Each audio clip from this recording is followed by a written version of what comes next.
This is the Cost of Discipleship Reading Group, week number 5, covering pretty much everything from, I think we started last, I couldn't remember whether we had to, I think we kind of rushed through 17, but and 18, it was kind of a rush job towards the end there. So I thought it might be worth going back and just opening and if there's anything back from 17 or 18.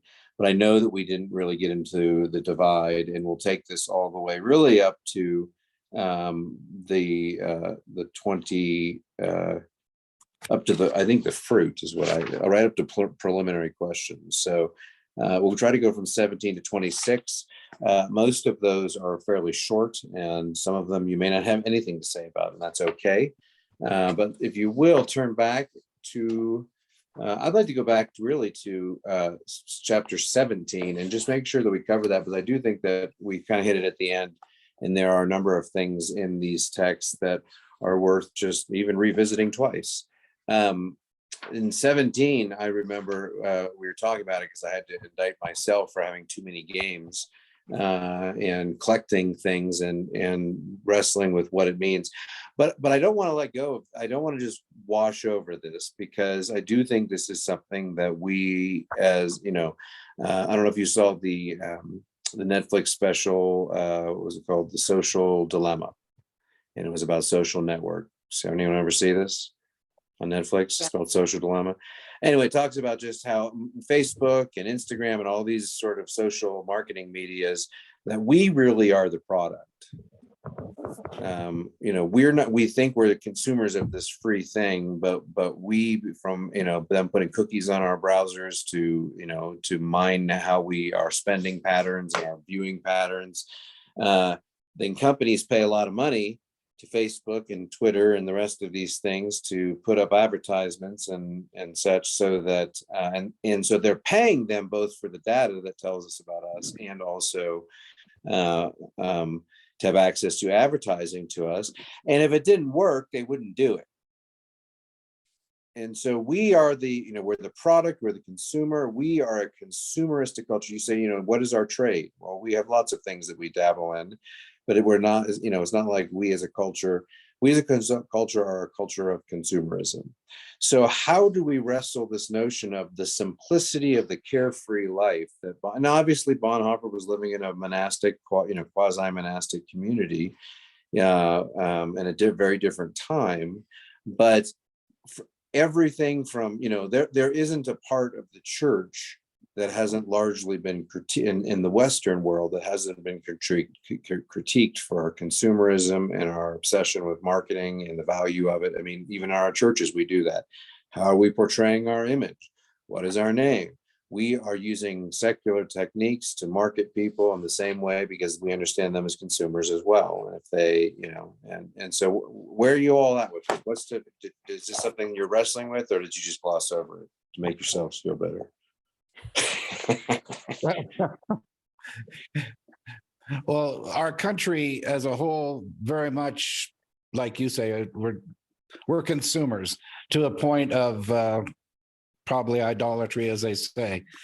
But getting to the churches, I'll be honest with you, that is one problem I have with the churches, and I do appreciate some of the stuff that you do with the cup and stuff for communion.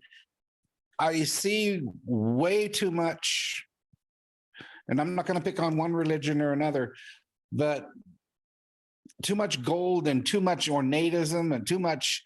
I mean, we love these beautiful ornate churches, but I think they've gone too far. And yeah, they're beautiful to see, but it's a shame when you look back at how they were formed.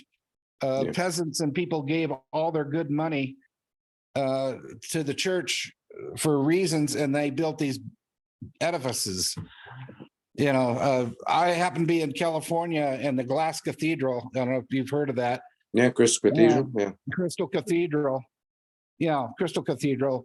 And I was outside, and the guy was standing there, and he goes, "Oh, see up there?" And he was so proud. He says, "See that panel? My name's on that panel." He was so proud he bought that panel on that Crystal Cathedral. And, I don't know. I think we're missing a little bit there. Well, what you're saying ultimately is the church can get swept up in the materialism of life as well. I do think that there was a period in the church where the idea was, is you put you do your best. Like if you're going to fashion a place where you worship God, you want it to be the best that you can offer. Now, I do think that's a little misunderstanding. I mean, if you look at the gospel and you look at the simplicity that Christ calls us to, in some sense, that is a little bit of a miss. A huge miss. And I think you're absolutely right. Usually at the hands of not only the coffers and the almsgiving and the tithes that go there and the indulgences that were sold in particular during, the late medieval period, but even the labor that was done when most, beautiful edifices that were built prior to the last century were probably done with some form of slave labor. I mean, our own country is guilty of that. I mean, if you go into DC, for crying out loud, we know that was built on the backs of African Americans.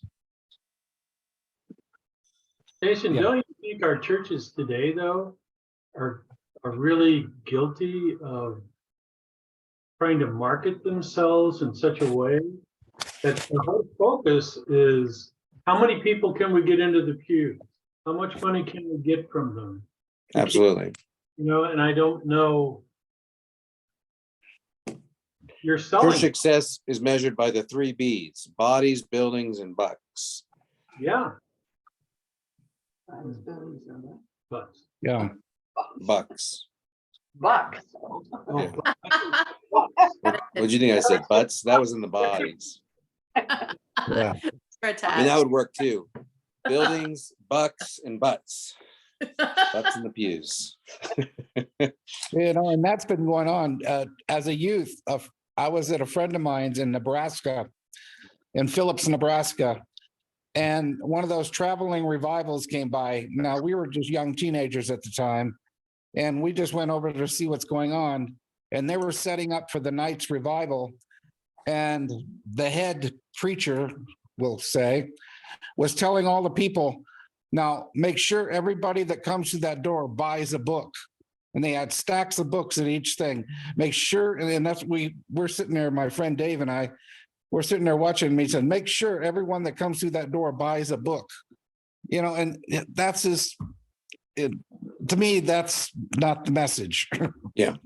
Well, and what you've said, if I've heard both of your critiques, is there's some sense of idolatry of wealth and the representation of that in the historic churches, but in the modern day, more non-denom probably churches that are being built over the last century have really aimed on sort of using their buildings as marketing ploys, or the techniques they used. I mean, I think it's 2 sides of the same guilt, and that is that we've all prioritized. I mean, to some extent, I think one plays on the marketing or the consumeristic side of the ideology of Western mindset, whereas the other one, I think, was built, it goes back to the tabernacle. God wasn't like, just slap together some 2x4s. When Solomon built the temple, it was majestic. So there is a precedent somewhat set for that, not for the slave labor used for that, right? But no, I think in general, and it's easy to point it at the institution of the church, but I think where this really hits home, and this is why you do see in the early church, one of the things that the hallmarks of their early church found in Acts was that they sold all their belongings and gave it to the church to make sure everyone had equal distribution of it.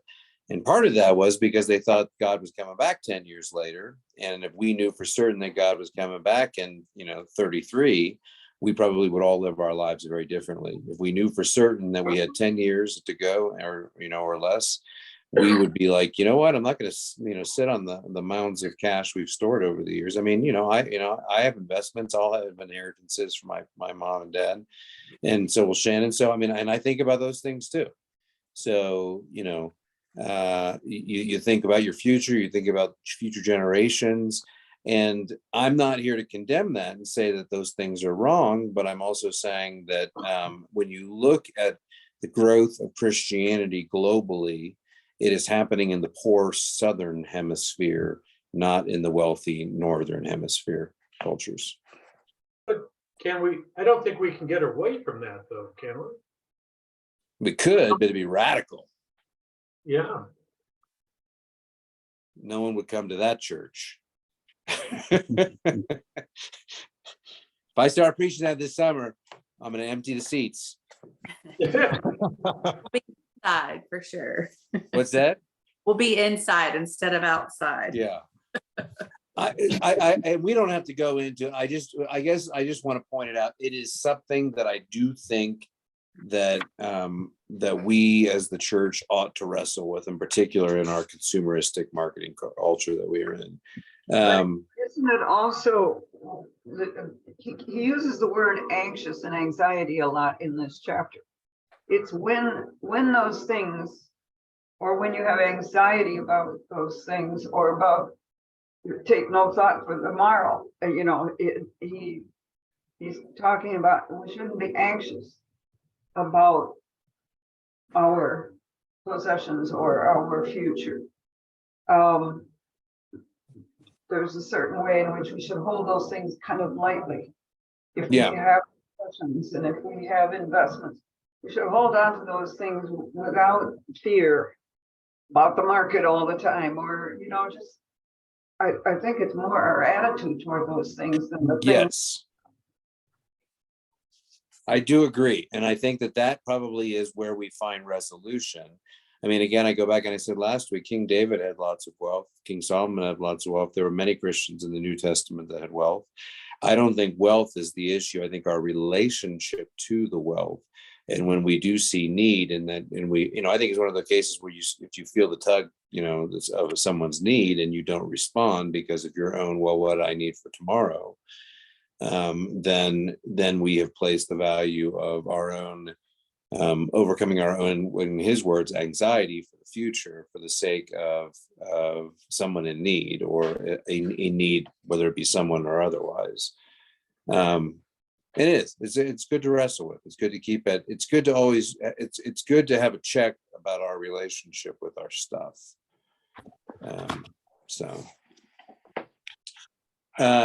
And I do, and keep in mind, again, that we're doing the translation work. He was, when he wrote this, he probably, he was living in a seminary, or, running a seminary. He probably didn't have many belongings at that point. Probably grew up with a lot of belongings and realized in the midst of like life and death, the stuff we have around us just doesn't matter.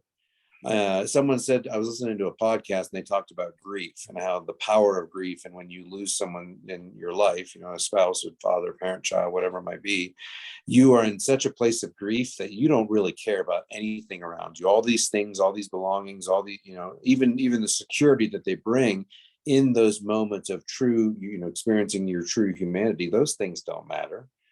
And I think that's kind of getting to that point of saying, hey, this doesn't matter. And, we have to adjudicate that for each of our own situations. I just don't want to let that slide by last week. Let's go on to chapter 18, unless there's anything else from 17 you want to touch on. You're like, no way, let's move on before he keeps going.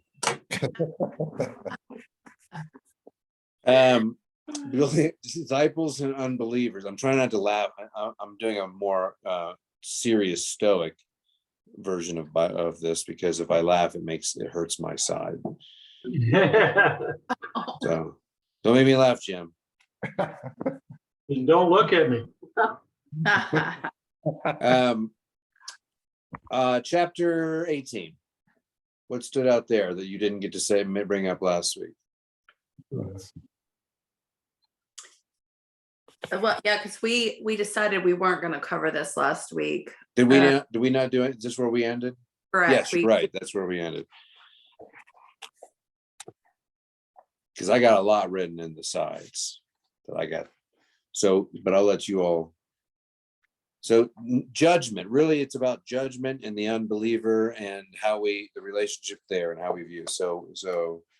And this is actually, and let me just preface it by saying, non-judgmentalism is a culture of its own in today's society, both in the church and secular otherwise. And this is one of the challenges that I have fought in terms of teaching about young adult and development of youth and young adulthood, is that so often a non-judgmentalism, not to say that the judgment on the other end is a good thing, but the capacity to really engage in determining what one feels is appropriate, not appropriate, right, wrong, whatever you want to put in that, or adjudicating the gray between two polar opposites is something that we don't often do for the sake of relinquishing any form of judgment.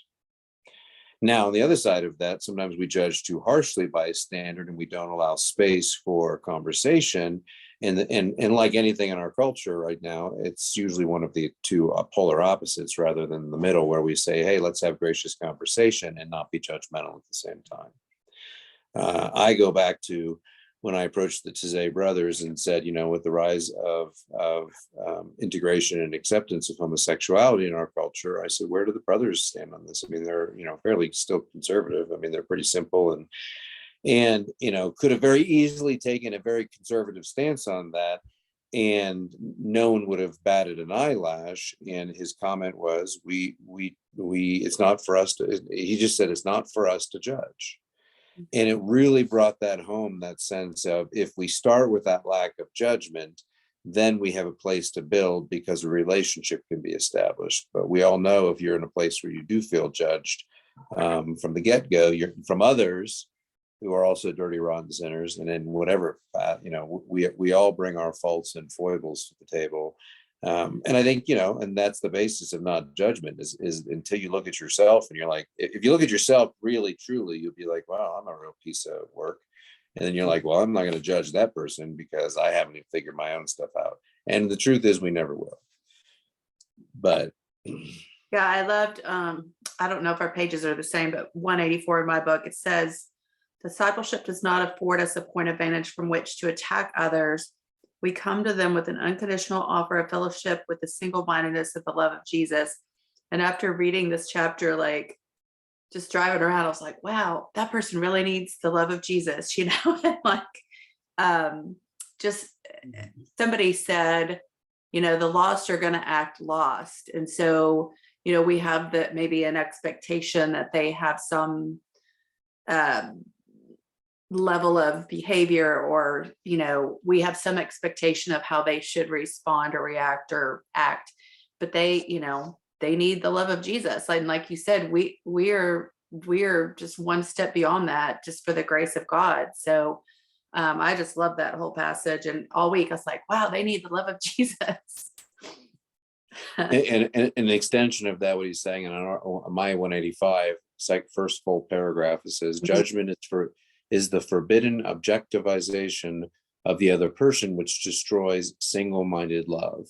And that's that just for loving for the person, for loving themselves. I am not forbidden to have my own thoughts about the other person, to realize his shortcomings. And I appreciate that he names that, because you can't help in your own sort of life and standard in sinfulness look at someone else and say, I've made a decision for myself. They're making a decision opposite of that, and having some, and by virtue of your own judgment, you're affirming your own decision and their decision otherwise.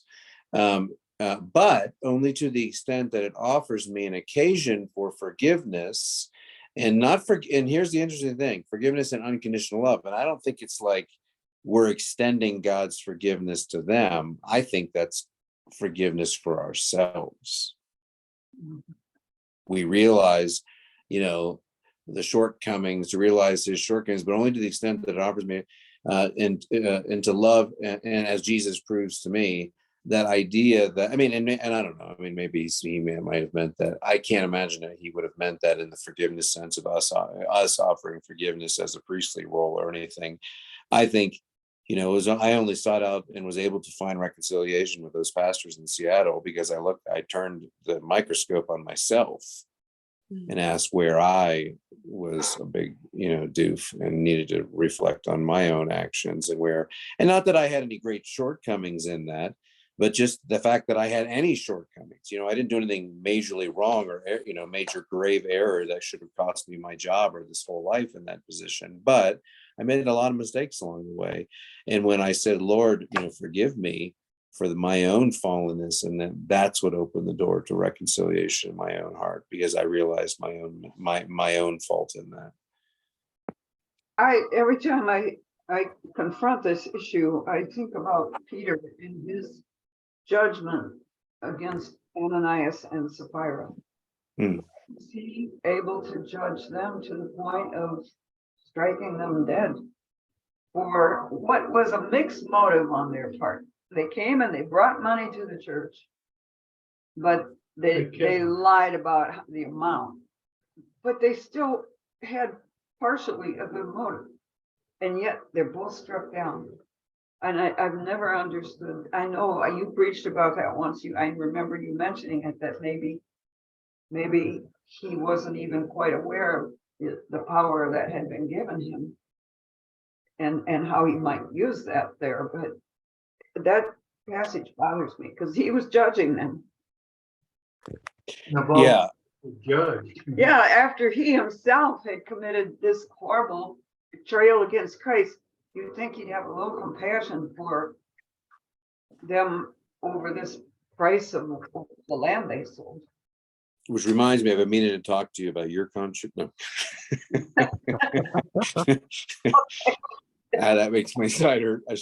I'm not supposed to be funny. Sorry. You made no, honestly, I agree with you, Glenda. That's a tough passage to swallow. And I think I do reconcile it because I do look at the scriptures as the testimony of what happened. And if that happened from the power of God, I can't imagine in a world where God would want to strike them down for that sort of severity, or Peter would even want to. But Peter was a hothead. And because there's this instance of this new power of the Spirit, Joan, what she's referring to, and I don't know, Denny, if you were there for that, but when we studied that passage, my argument or my rumination would be better. I don't know if I would argue for it, but I think if I had to land on some way, is that the Spirit of God was new. And imagine if it's like the superhero narrative, all of a sudden you're like, here's some power. And if he's healing people and doing this crazy stuff and it's flowing out of in ways, and that, helps us understand there is a relationship between the human agent and this divine power that's outflowing from him. And I could just see the dark side of that being anger, and as his anger came out, and whatever spirit came out was too much to handle. It doesn't make sense to me otherwise. And I'm not saying that is the correct interpretation, but I'm saying that it does help reconcile the idea that, otherwise, holy cow, yeah, Jim. Well, once maybe, but not twice. Who do you do it twice to? Well, The woman, his wife. Ananias and Sapphira separate. He did Well, it. maybe he could, but if he couldn't control it, I thought you meant in another instance. I meant I kind of grouped those all together. This.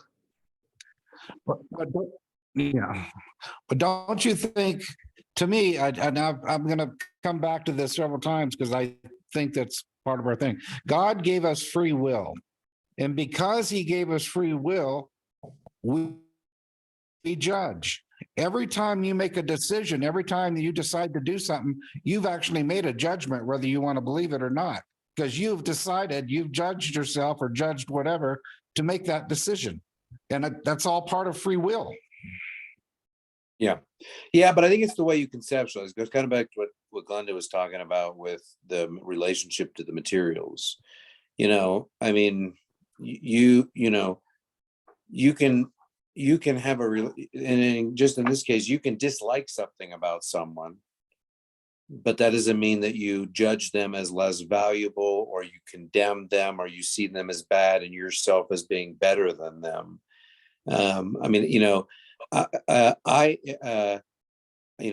I sort of jokingly Americaned at times, but the reality is that I was also raised in an environment where my mom ingrained in me pride before downfall, and even though I've often said it even in theological conversations. Again, I have I'm like Paul. I have a right to brag in that regard. I have 14 years of theological education at some of the best institutions in the world. Does that mean I think my opinion is more valuable than yours? No, I don't. I think it's more informed, but that doesn't mean that I hold my opinion better or higher or more righteous than someone else's. It means that I have a greater responsibility to say, hey, these are the things that I've learned. But in the end of the day, and this is why I kind of go back to the idea, we're all just taking our best stab at it. So I hope you don't ever feel like I'm judging your opinions.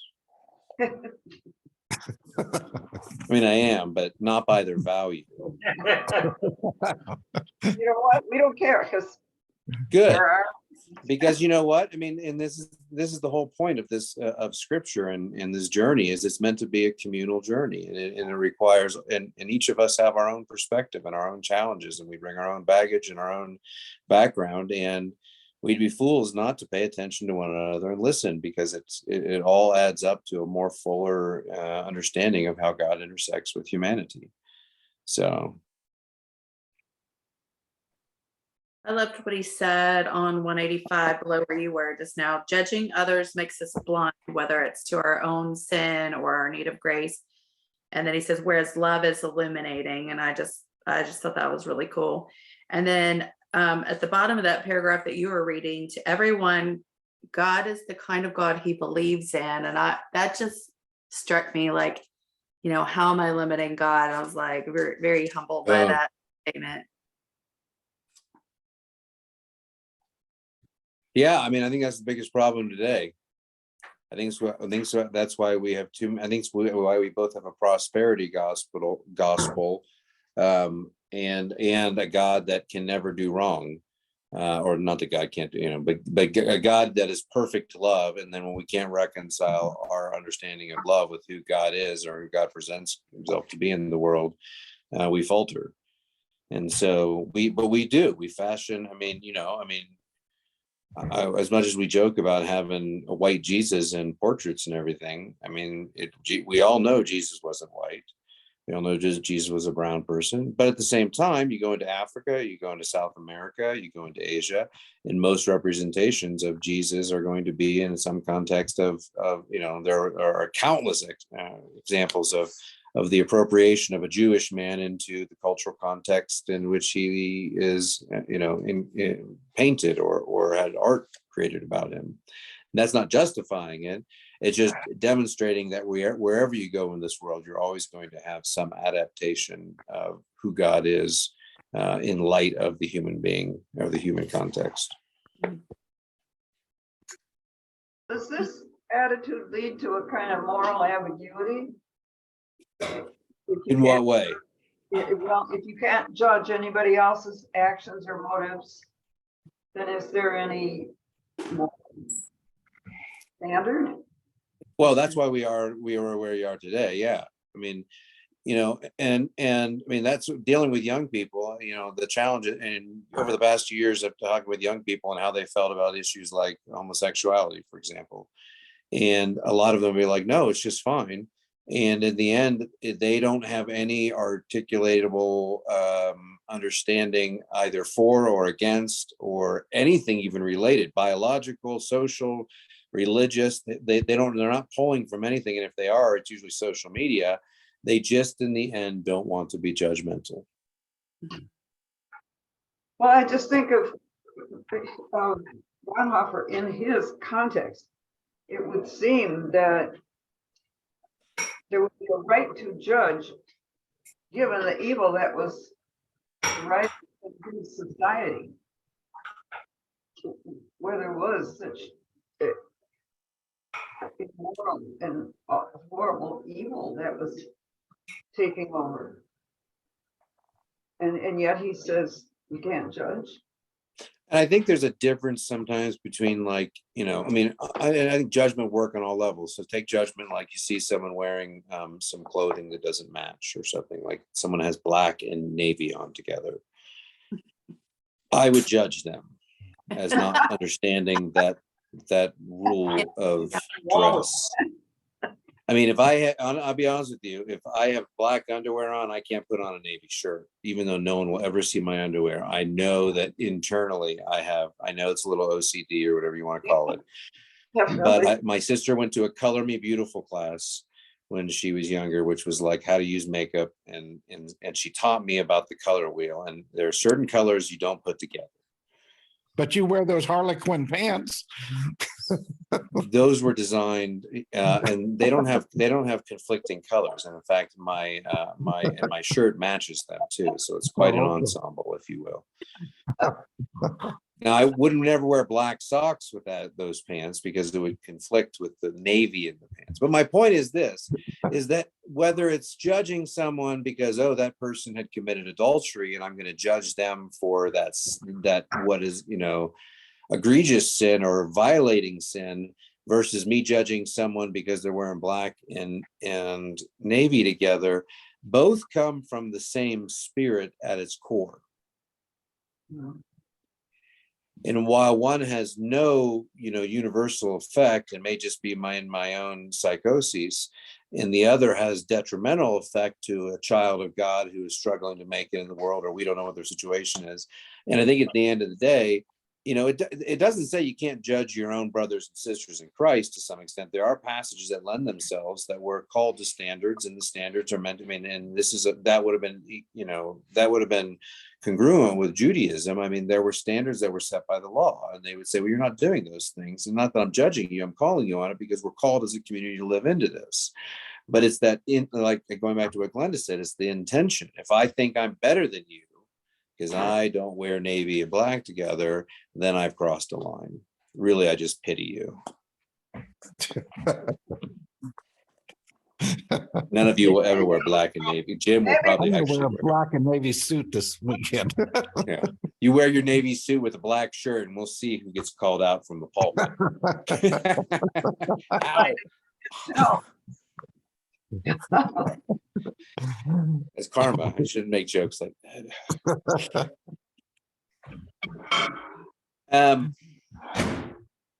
Well, what I think is interesting is he starts with judgment, and then he does move into some little bit of proselytization sort of thing. On 187, it says, to try and force the word on the world by hook or crook is to make the living word of God into a mere idea, and the world would be perfectly justified in refusing to listen to an idea for which it had no use. And I just think how many of our marketing schemes, how much we're just, it's kind of like the idea, if we can just, Mark Wahlberg is a Christian, he's a Catholic Christian, but we'll take him because he's a, all of a sudden we want to claim Mark Wahlberg as a Christian because I don't know if that's the hook or the crook, but it's that idea that we want to use anything we can to bring someone to salvation. And I do think that there's a, it kind of going back to what I said last week about the whole Andy Root objectification, sort of why are we friends with someone just to win them to Christ or to love them? And what I never finished, I realized after that, was his answer to that and his resolution of that issue of how do we reach out to someone and not make it agenda driven is in a term he calls place sharing. And he bases that off the doctrine of the incarnation, that Christ came down, yes, to save us, yes, to proclaim good news. But the very first thing he did was share a place with us and share with our experience. And so for 30 years, why he could, there were all sorts of, Samuel was doing stuff at a young age. King David was younger than that. All sorts of people doing stuff at a young age. But in some sense, Christ lived for 30 years, just sharing this place with us. And that's not to say we can't have a hope or a desire for someone to come to salvation, but to reach out to someone, to experience their humanness, to be able to offer them solidarity, to love them regardless of what they bring to the table, is what we're called to. For example, there's a guy who, in town, some of you know him, some of you don't, but he plays games with us, and he's a professed atheist. And he's playing games on Friday night with a bunch of pastors and a bunch of Christians in a church, and yet he's an atheist. And I have never, someone asked me, like, are you reaching out to him? I said, yeah, I'm reaching out, but not because I expect him to become a Christian. I'm reaching out to him because that's what I'm called to do. I'm called to be with him. I'm called to sit alongside him. And, and he recently lost his mom, and I've been called, I'm called to journey with him in that, not as a pastor, but as a human being who's defined his existence by a call and a vocation to bear witness. And part of that bearing witness is showing love, regardless of what that other person brings to the table. But even Bonhoeffer admits you're not going to be able to reach everyone. No, yeah. And we have to realize that as hard as you try, some people just won't accept what you're saying. Yep. Sometimes even in the church. Yeah, especially about that blue and black thing. We'll see what you do. The colors for the also that Denny, that also applies to maroon and red. Just so you know. Maroon and red. Oh my gosh. So this Sunday is Pentecost Sunday. So if you're coming, I'll expect to see you in red, but not mixed with maroon. Oh, there goes. All right, Pat. Forget Pat, maroon. you're in my charge. They're the same color family. Yeah, I know. That's why you can't do it. That's why black and navy, same color family, too close. I know you think that I'm being a little judgy, but it's because it's the right thing to do in this instance. Ow. Okay, let's move on to the Great Divide. Ken had, because he was sick when he was calling to let me I wasn't going to be here, he said he had a question, but I was walking the dog and I said I would not remember it unless he emailed it to me. So he emailed it. So we'll let Ken have the first word. He said, I was especially interested in chapter 9, page 189, bottom of the page, Matthew 7:22. Not everyone who says to me, Lord, Lord, will enter the kingdom of heaven, but only the one who does the will of my Father who is in heaven. He says, we have so many churches today that just say, confess that Christ is the Son of God and you'll be saved, not telling them the rest of the story about you must pick up your cross. And as Nike says, just do it. We either build our lives trying to follow his example or we're just writing his grace. There is no middle ground. Jesus tells us the way is straight and narrow and our lives should bear fruit. This seems to me what Bonhoeffer is trying to convey. So with that as a thought prompt, how does that strike you all?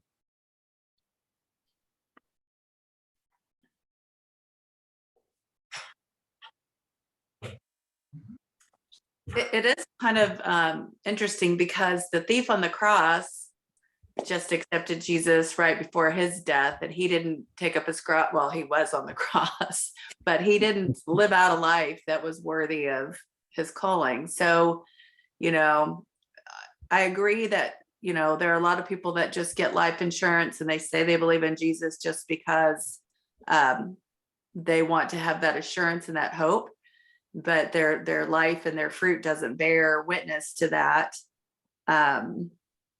But yeah, are there deathbed conversions? I believe there are. There are people that finally go, yeah, I do need a savior. Have they been given a chance to live that out? No, but I think in the Reformed tradition, we have a doctrine of, again, the elect and the reprobate, which we don't claim to understand, but we claim, the passage that says it's called superlapsarianism, that before the foundations of the earth, that God chose who the elect would be. And so in some sense, there is a resignation to, we can't control that. I mean, John Calvin talks about just because you circumcised a Jewish boy throughout the last 4,000 years doesn't mean that they actually remained in the covenant. And I think that probably taps into a little bit of that. Not everyone says, unto me, Lord, Lord, shall enter the kingdom of heaven. Not, going back to the Billy Graham crusades, 97% or 93% didn't have a retention rate. Well, they said the prayer and someone, and there were credits for that marked down, but in the end, it didn't lead to anything. And there were many that followed Jesus then in the same way. The crowds that followed Jesus that didn't connect to it. Go for it, Danny. Here's where I have a little bit of trouble, Jason. What about all the good people in this world that have not been able to know anything about Jesus, because of their location, because of their, whatever situation? What about all those good people? What about them in heaven? You want a pastoral answer or you want a theological answer? They should be the same, but tell me what you think. Okay. Theologically, Go for it. theologically, it doesn't. I mean, really, the bare bones basis for salvation, in my view, in terms of Scripture, comes from Romans 10:9 and 10. If you confess with your mouth that Jesus is Lord and believe in your heart that God raised him from the dead, you will be saved. Discipleship doesn't necessarily mean salvation, and there are lots of things that pertain to the life of discipleship that don't affect salvation. Salvation comes down to faith alone. But the level of confession and the level of belief, you can judge someone's confession. We have been for the last 100 years. That's why we tally up, salvation prayers. But the level of belief internally, the way that impacts the person, the way they carry on with their life, is something that we can't judge and we can't understand. Only God can. So to some extent, yeah, I do believe that there are good people in this world who, and I mean, honestly, you would be hard pressed, and I'm not saying they aren't out there, but Christianity or religions in general are, and we live in a day, and if you want to go back over the last 2,000 years and say, well, someone in the Middle Ages died and didn't have access to that. I think I go back to the verse that says, someday every knee shall bow and then every tongue shall confess. Meaning that I hope that somewhere in this whole scheme that God has some grand revelation at the end, and then those who believe will be able to confess then, and those who don't won't. Why the criminal on the cross? For all the things he did, for what he actually spoke to Christ. I mean, one, we only have what was written, but why he got into paradise or whatever paradise represents, I don't know. When there are people who've lived their whole lives as pretty good people. But they did just at the end, don't believe. Are they going to go to hell? According to Christian theology, yes. So pastorally, I would say maybe there will be a chance everyone will come into salvation again, and that those who don't come to salvation will be annihilated. That's the best case scenario.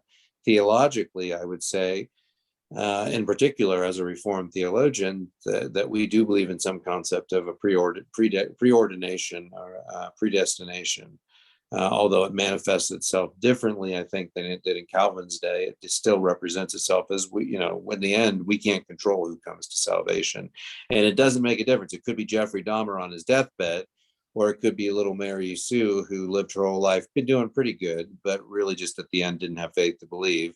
And that's not for us to judge, because then we're judging God's standards. And that's where in the Reformed tradition we save ourselves, because we say we're just sort of, humble. We need to be humbled by our own mortality and the fact that we don't use very much of our brains anyways to discern, and we're fraught with the stain of sin. So how do we even ascend to a point where we can make that judgment of God? And when we do so, we lose the balance between who we are in relationship to God. And that's when we enter into a pretty dangerous territory. The thing that's concerning too is, you always hear these surveys that a greater majority of Americans say they're Christian. But I think when people ask them, they think, okay, I'm Christian because I'm not Muslim or I'm not Buddhist. So they associate with Christian values or what Christianity is supposed to be about, but they have not ever had that saving relationship with you. And those are the people I think that, people, I don't know, there are a lot of people deluded that think that, they're okay and that they're everybody thinks they're going to heaven. And, Jesus is the way, the truth, and the life. And unless they have had that saving relationship with him, they're not going. Yeah. I mean, when it comes down to the idea, people there are a lot of Christian pluralists in this world. And I ran into this a lot during my college ministry, because people were like, well, I don't really like the exclusion. Like Jesus is like, I'm the only way. Well, I don't know how else to reconcile it. It's a pretty clear statement. It's a pretty clear theme. It doesn't feel nice, but there's a lot of stuff in Scripture that doesn't seem nice. So we either need to, put on our big boy and big girl glasses and look at the Scripture with mature eyes and say this is what it is, or we try to rationalize it some way and say it's something else. People always try to say it's exclusive, but it said to all who receive him, the invitation is to everyone. So, but he is the only way. The gift is there for whoever, but they have to take it. They have to receive it. I will say though, I do have I have areas of agnosticism in my own life, and I usually, where I say where I'm agnostic in belief, I'm orthodox in confession, because I recognize that I'm fallen and have a faulty sense of reason often and understanding. But I've often said in pluralistic circles to say, you know what, at the end of the day, I do confess that Christ is the way to salvation, but that doesn't mean that that necessarily is the fullness of the truth. God could, in the divine nature of who God is, could reconcile everyone in the world through a bunch of different religions if that's what God chose. And so I'm not going to judge that. And that's what I'm saying, is why I'm agnostic and saying, I don't know. I mean, that's why it's called faith, because I don't have certainty about this stuff. So in my uncertainty, I have faith that Jesus is the way, because that's what's been revealed to me personally through the scriptures and through the community.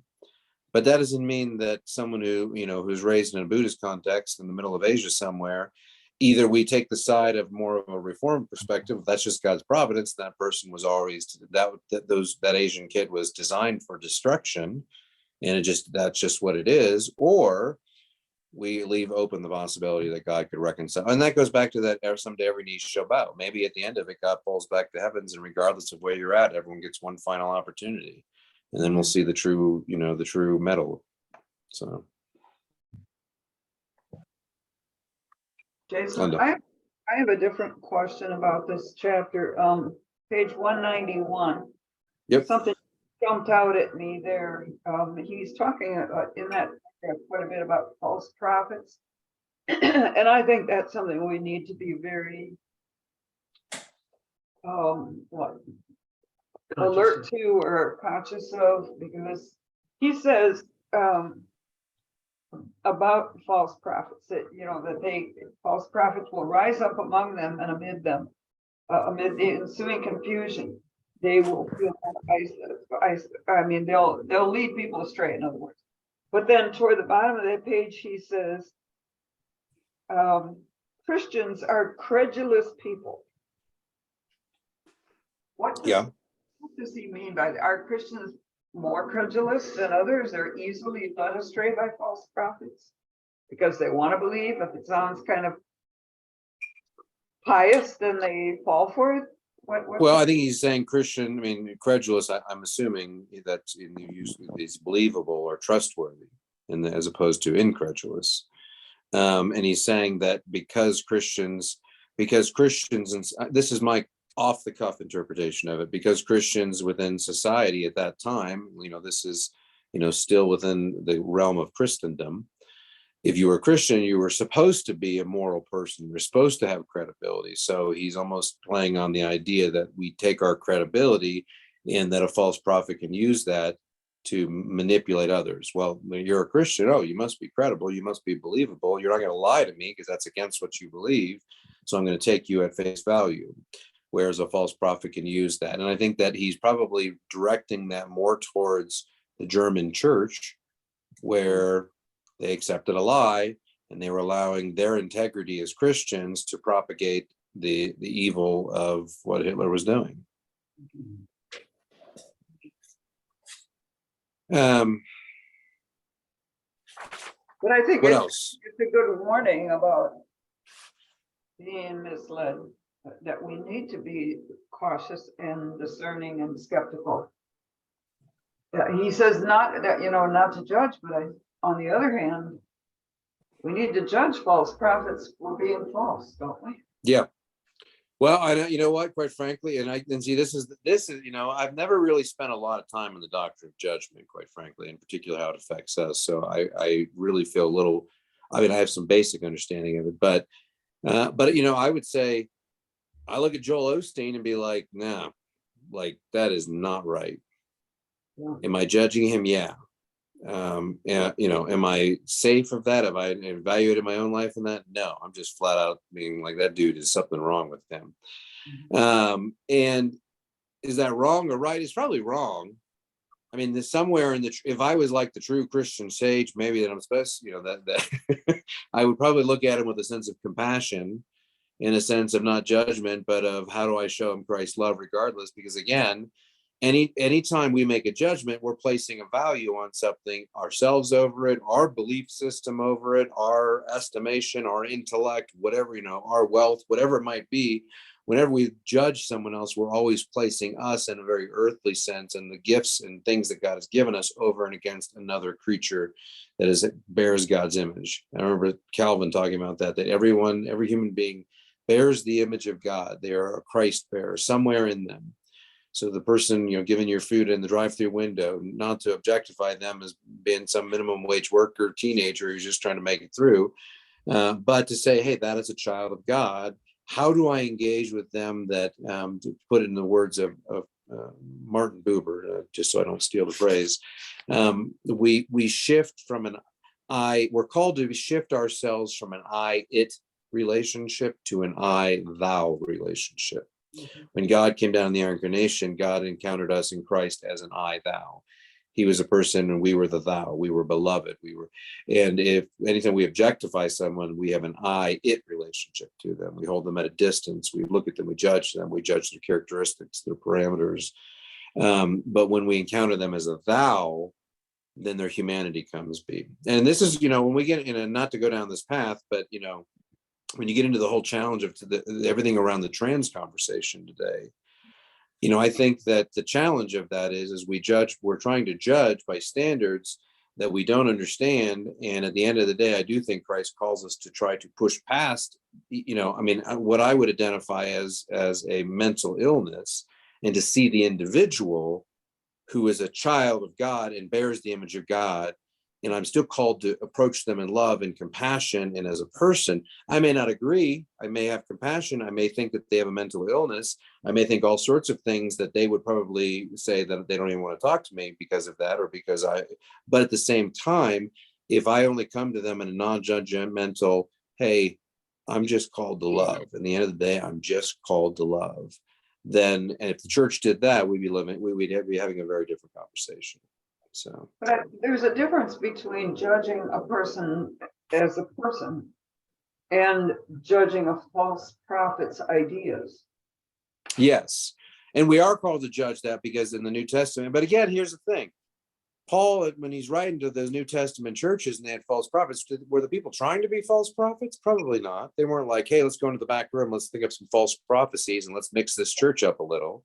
They were, like, in their own sense, probably convicted that this was. This is why, going back to weeks ago in one of my sermons, I said the whole notion of Christian interpretation, I think that the idea that you can sit down with the Word of God and interpret it based on your personal revelation is idiocy. I think it requires a community, and it requires, quite frankly, people like me, not because I have a greater understanding of it. Well, I mean, I do to some extent. I have a greater exposure. So I'm bringing, all these years of study and conversations and writing papers and reading and all these things that are not even my own perspectives, but I understand them and I can bring to the table. And that's how we discern. We discern by understanding what's happening. And we do that with the Spirit of God guiding us. But the individual being like, this is what I think this is saying, and I'm going to go out and share this and build a church around it. How many churches these days are built around, erroneous ideas of how to understand, even how to approach Scripture? Just because you can open a Greek lexicon doesn't mean that you know how to use, that, because, and I wouldn't interpret this on my own. I represent, the witness, the cloud of witnesses behind me and a community of scholars behind me. And even then I take these things and I bring them into the context that I'm in and say, how do these things ferret out? How do we wrestle with them? Because we have to do this communally. Mm-hmm. Anything else in 19? That's good wrestling, though. 20, the conclusion, and this ends the little chapter. I don't know if there's anything in there. These are small little tidbit things. So, was there anything in chapter 20 that you wanted to hit on?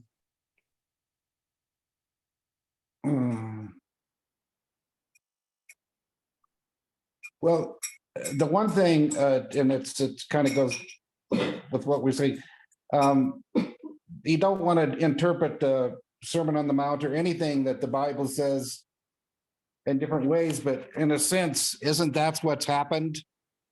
Oh yeah. I mean, before this century, we only had a couple different. Look at all the different religions and translations, and every time somebody says something, it's basically an interpretation because it's what, unless they're reading out of the Bible, it's what they believe. Yeah. But Well, I isn't mean, always the case? what's We're that? always interpreting. If we read the Bible, we're always interpreting it to what we believe. But are we doing it in community? Or this is in part, and this is not a slam on Eugene Peterson's The Message, but it is a caution. And not that he didn't have colleagues, and not that he isn't a genius, and not that he doesn't, and not that I don't agree with his interpretation or his representation of it most of the time. But at the end of the day, he's an individual. Yeah. And the difference between that and the NRSV that has had people from around the globe, male, female, from different contexts of lives, rich, poor, all sorts of things, wrestling with what these things mean and how they're interpreted. So when I hold the value of the NRSV translation over the Message, as much as I think that there are some colorful things in there, at the end of the day, even Eugene Peterson himself would say it is a translation, because he's taking it from, it is a translation in a technical definition, because he's interpreting, he's adjusting from the Greek and Hebrew, but I bet you he also has got some English translations alongside that he's looking at. So he may be doing the translation, but at the end of the day, he's making interpretive choices. In the same way I'm showing The Passion of the Christ this coming Monday, it's an interpretive choice that Mel Gibson made, and how this thing plays. Is it perfect? No. Is it helpful for my own spirituality? Yeah. And so is Eugene Peterson. Be helpful in my spirituality, but I don't take it as authoritative. I mean, right there in the middle, it says, if we start asking questions, posing problems, and offering interpretations, we're not doing his word. And at the end, what he's trying to say is that if we start doing the work in ourselves, then we're getting into a dangerous place. Yeah, actually, I had that highlighted. Yeah. I mean, I don't, I read, when I look at a text during the week, the lectionary text, I wrestle with it myself. And then I turn to commentaries. And then I usually on Saturday, like watching some videos to see, or podcasts to see what out there. And that's where, just to more confirm that my stuff makes more sense than theirs does. Well, and one good example, they talk about not changing, but you said so last week, the Lord's Prayer, the one that's supposed to be the perfect prayer, man has changed. He's added and taken away things.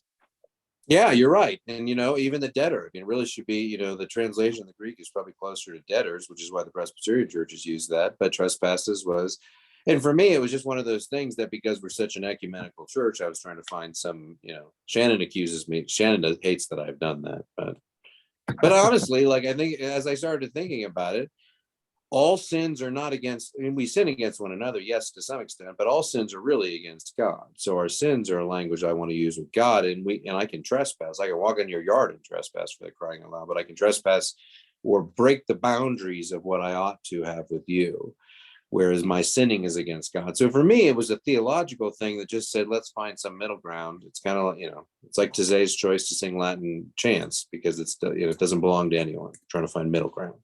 Reconciliation.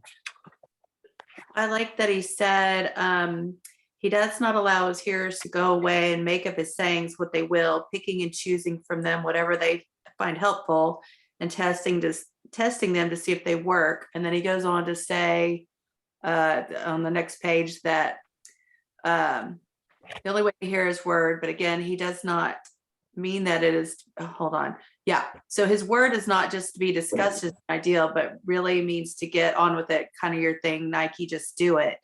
Look right there.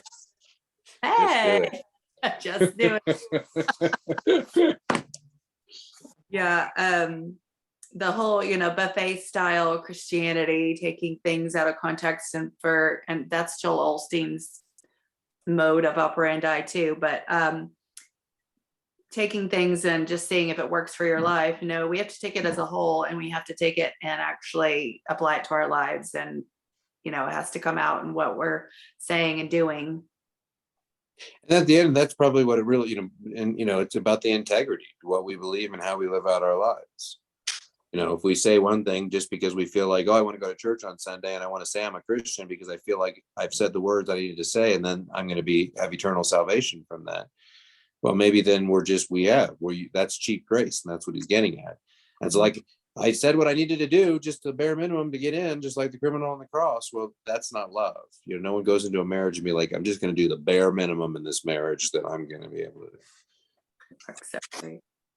I have to go get a charging cord. I'll be right back. I'm not leaving. Okay. You're not leaving. Let's move on to harvest. Anything in the harvest? The next few chapters, I got to say, were a little lackluster for me. I did highlight some things. So today's readings was my least favorite.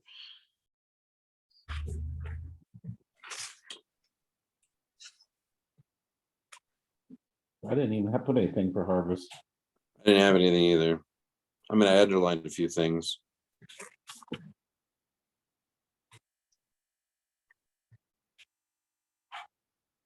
I thought it was interesting at the end of 202, it said, instead of the people maltreated, wretched, and poor, he sees the ripe harvest field of God. The harvest is great. And I thought, that's interesting. It kind of shifted my thinking. When I walk into an area of poverty, driving, if you see someone on this, a homeless encampment on the side of the road, do you see that as an opportunity for the harvest, or do we see it as an opportunity to keep driving?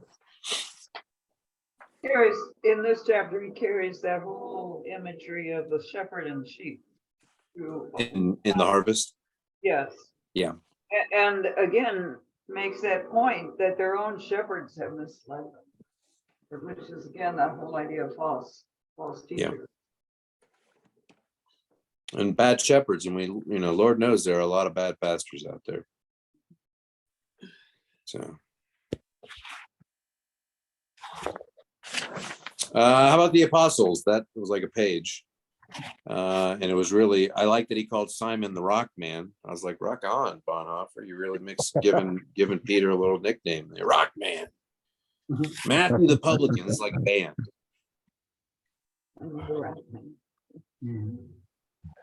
Did you change locations, Joan?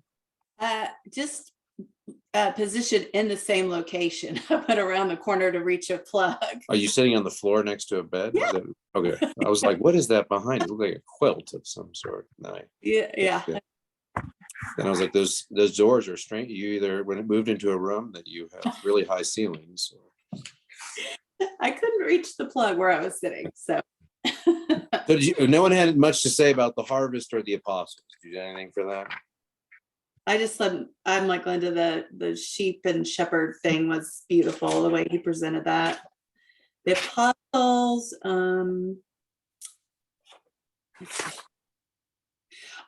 okay. So Terry and I are we're doing Bible recap, reading through the Bible, and we're in Joshua. So it's all the land allotments and all the 12 this and 12 that. And so it just hit me, this whole thing with numbers in the Bible, and so the 12 disciples, it's just fitting that it was perfect alignment with that. I think where I was going with that. And the 12 gates, that just hit me for some reason on reading through the apostles.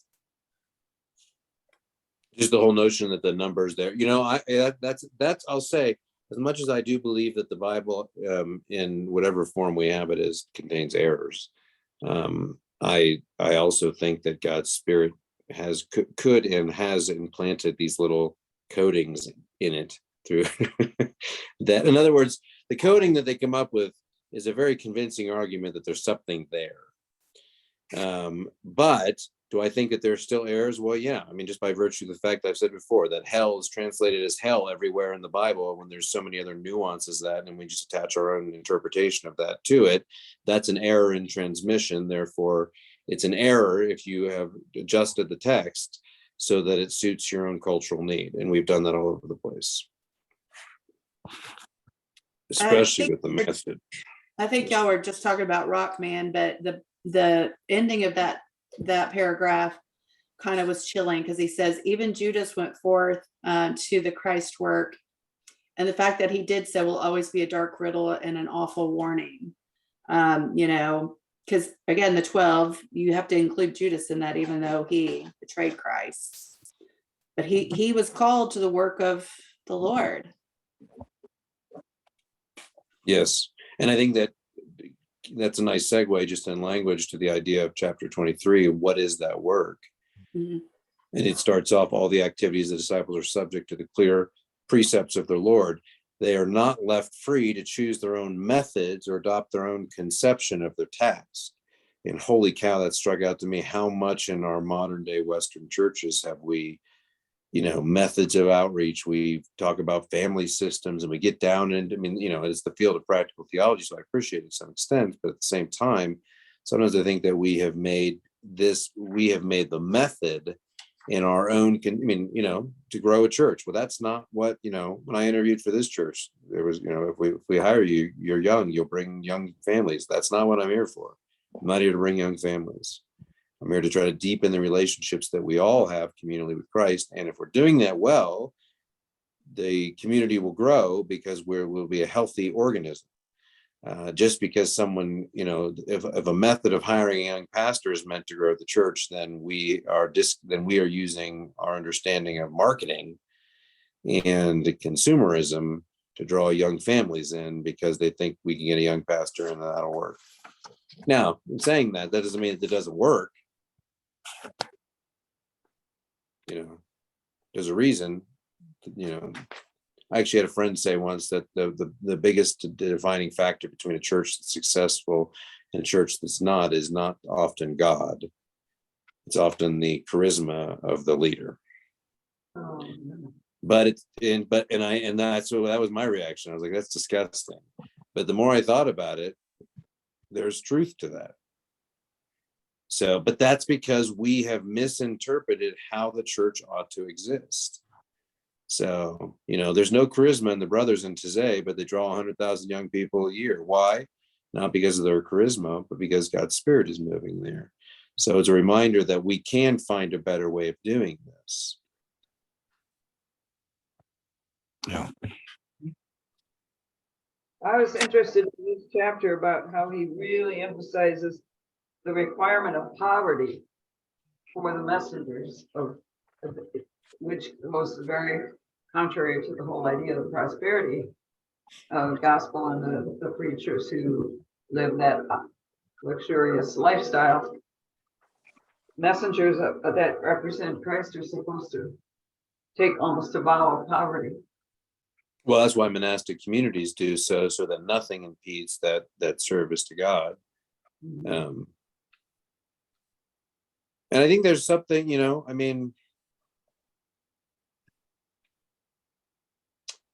the disciples were in a context where they didn't have anything anyways, but their conception of those who were religious leaders or those who were pious or the righteous ones were the Sadducees and the Pharisees, and they did have ample material goods. So, some of Christ's language around the disciples and the seriousness of it, and the rejection of the rich young man and the rejection of the Pharisees and Sadducees and things like that could have been part of the cultural context that he was shaping for them and was saying, you're not going to get rich off doing this,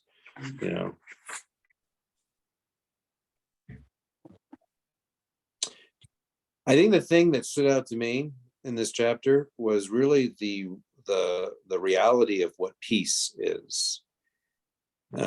Peace be to this house, that the peace they returns to them. That peace is a thing, and this goes back to why and even though I've said this 100 times, no, I haven't really. I probably said it a half a dozen times since I've been here in the church. Oh, speaking of which, I arrived in 4 hours 3 years ago. We arrived here. We arrived on the 29th. But since I've been here, I've been saying, when I have people pass the peace on Sunday morning, I say, look them in the eyes and you are passing something physical. This is not a how you doing. This is meant to be an actual spiritually imbued act where you embrace someone else who has defined their lives by following Christ. And we both have been given theoretically peace, but some of us might be lacking in it. And in that hug, in that embrace, in that handshake, in that eye contact, you are saying, we're in this together. And I'm not going to let go of you. And you're okay. You don't have to have anxiety about tomorrow. We're in this together. And that's the sort of, Why do I go back to Taizé again and again? Because it's a community of peace. And I don't leave there on a spiritual high. I leave with a spiritual sense of groundedness, of peace, and of God's dwelling in me. And sometimes we have such strong emotionalism or motivism in our outreaches. We get people hyped up. This is what, this is part of the reason I'm not saying this is not an entirely critique of contemporary Christian music, because I actually like a lot of contemporary Christian music, but sometimes it's such an emotional roller coaster or emotional ride that I end up coming down from. And what I want is that deeper peace that allows me to move through life and not feel that anxiety and not feel the weight of this world. And that emotionalism isn't going to give me that sense of stillness. It's going to only, and not that those things aren't bad, not that going to, sometimes you have those highs and those are nice. But in the end of the day, most of us would rather live in a grounded place rather than a roller coaster. There's a reason we don't have roller coasters in our backyards. But it's saying that about the peace. That's actually what Pat and I find in Lake City and in our church. Is it's the peace that we find there. It's the family feeling. I mean, that you find in that church. That is why it is really good for us. I mean, it really, in Pat's situation and everything going on, that everything that church has done for us and where we feel it's peace. That's Well, good. That's good to hear. I want to watch you on Sunday, how you pass the peace there, Danny. It's a place of peace. I mean, just in terms of its natural beauty. If It is. you don't look at that grandeur and feel an overwhelming sense of peace, then your eyes aren't open. Yeah. Absolutely. Well, and that's part, and honestly, as a church, we ought to be capturing that. And it shouldn't just be peace that we feel when we come into the sanctuary, come into the yard and hug one another and greet one another. It should be a peace that we're taking from one another and delivering, and so when I hug my friend who plays games, who lost his mom, in that moment, he feels a peace that he doesn't understand. But in that moment, when he's embraced, he's like, wow, that was, I needed that. And that's God's peace. One of the things that jumped out at me on this chapter, it's the middle of the second page, it said, not until after his resurrection does Jesus charge his apostles to go out into all the world. And so I get that he was sent first to the Jew. He sent his apostles first to the Jews, then to the Gentiles. And it makes sense because, everything prophesied in scripture accounts of his coming, and then it was according to God's design and plan, and first to the Jews. But I was like, wow, it just struck me that that's true. He didn't start going to the Gentiles until after, send the apostles to the Gentiles. The thing that I struggled with, it's at the top of my page 210, and he's talking about and it's giving the peace, and it's to enter the house, and if the house be worthy. And then he says on 211, it is not for the messenger to decide who will hear and why and who will not, for only God knows who is worthy. And I was like, okay, he said, go make disciples of all the nations, not deciding who's worthy. And one other thought, this is kind of like to throw the thought question out there and get y'all's opinion. Jesus' first revelation of who he really was to the Samaritan woman at the well. And so, he sent his disciples first to the Jews, I guess, to fulfill scripture and fulfill God's plan. But his first revelation, if I'm not mistaken, was to the Samaritan woman at the well, that he said, I am the Messiah. He didn't say those words. I'd have to look it up. I meant to look it up. He said, I am he. Yes. So I was like blown away by that, one, it's just amazing that that's who he revealed himself first to, but that the whole point was the apostles were called first to the Jews, and then not until after his death were they called to go into all the nations. Which makes sense, because if they went straight to the Gentiles, they'd be like, what about the Jews?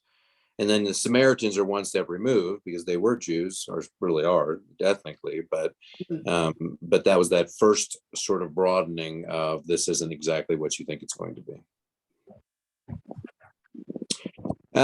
Just noting the time, messengers, the work or suffering of the messengers.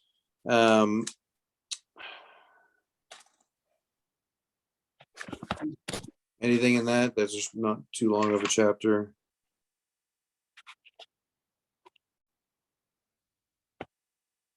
Um, 215 in my book, it just, again, kind of highlighted what's kind of going on in our current culture. The messengers of Jesus will be hated to the end of time. Just really jumped out at me, and I was like, whoa, in light of things that have happened this week. Well, not only that, but I wrote down verses relevant. I underlined that too. They'll be blamed for all the divisions which run cities and homes. Mhm. But I have, the church is so tries to be relevant and cool and hip, that I got to think somewhere in the midst of that we're making church too culturally, not that we have to be opposed to culture, but I think that the notion of the church being relevant is as a goal or as a hope. We want to be relevant. There was a Christian journal called Relevant, for crying out loud. Remember that? You had a subscription to that, Joan. Just kidding. Relevant, Jim? 26 or not 20, I'm looking at chapter 25. Anything there?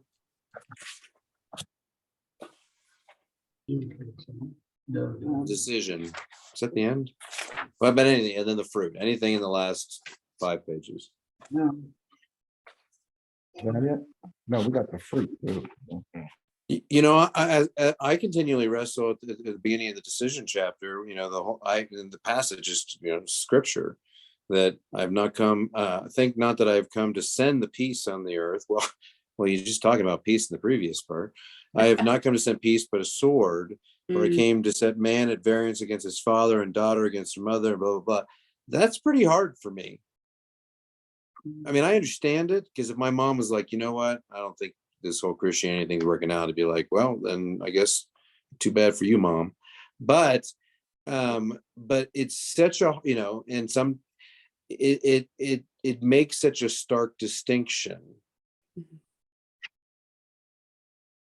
But I think for Bonhoeffer, this is why, you see his whole family involved, because you couldn't be around that sense of passion and that conviction. And clearly in those times, they all got involved, because you couldn't sit by and watch it happen while someone in your family was this involved, maybe. I don't know. Yeah, it says, sorry. The peace of Jesus is the cross, but the cross is the sword God wields on earth. And then God's love for man means the cross and the way of discipleship. So it does force that decision. And again, that whole thing about family relationships, or relationships in general, like Glenda said earlier, with materialism and anxiety, we of course hold them and value them. But if we're, I know somebody that's like, her family is above all else. And, she's like a mama bear if anything else got in between. And you're like, you have to put God first, I think. Yeah. It says on page 219, who has the right to speak thus of love for father and mother, son and daughter, but the destroyer of all human life on one hand, or the creator of new life on the other. Who, and goes on through that down to the fact that it says God's love for man means the way of the cross and the way of discipleship. And I think that it's kind of and this goes back to the fact that, and working with young people over the last 20 years, 30 years, the question of a loving God always comes up.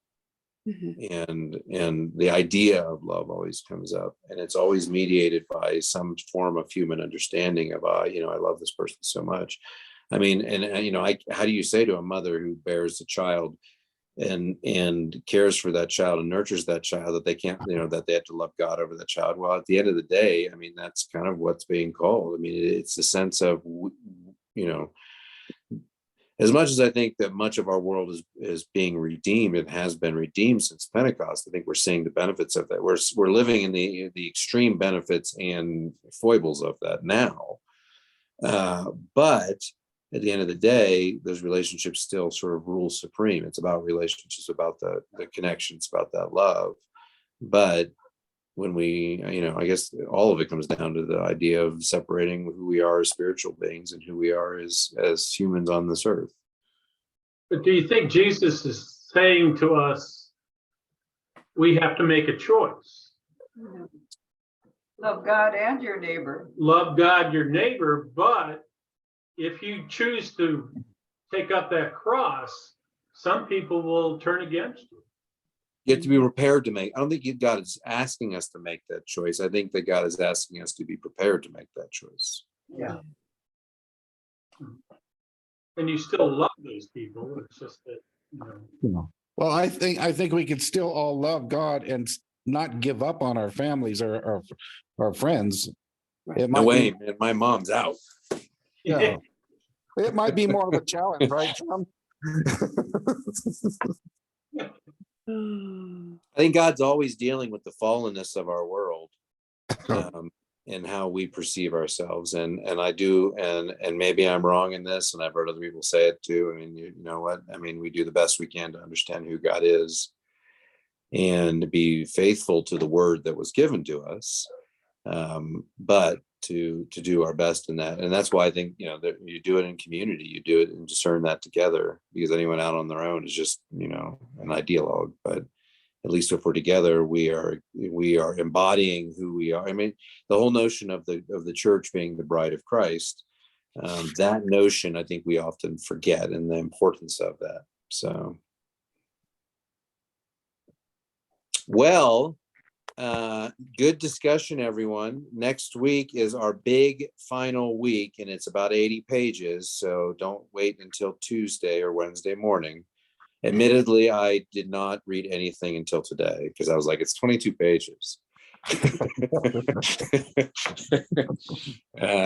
But I will have to be more disciplined this week because it's you have a couple 10-page chapters or so in there. But this is, and I'll say where Bonhoeffer is now moving out of, he's moving out of basically he's offering a commentary on the Sermon on the Mount, Matthew, but now he's moving out and he's going to draw some practical implications for what it means to be the church and how that looks. And so he's doing the work of practical theology now. He's intersecting what he's read in scriptures with the dynamics. So what I would encourage you to do as you read, though, keep the context that he's writing in mind. So allow it to rub you. I mean, allow it to like push you, but always keep that in mind, context. And if it bothers you, if something bothers you, I mean, I don't remember what it says. I haven't started reading it, but if you're like feeling bristly, just write context next to that in the margin to remind you of what he was in. And if we were in a similar situation, we might be right in line with him. So. Well, all right. Good work, folks. We'll see you Sunday. If we or some other time. Talk to you later. Yeah. All right. Take care. Goodbye, You too. everyone. Bye-bye.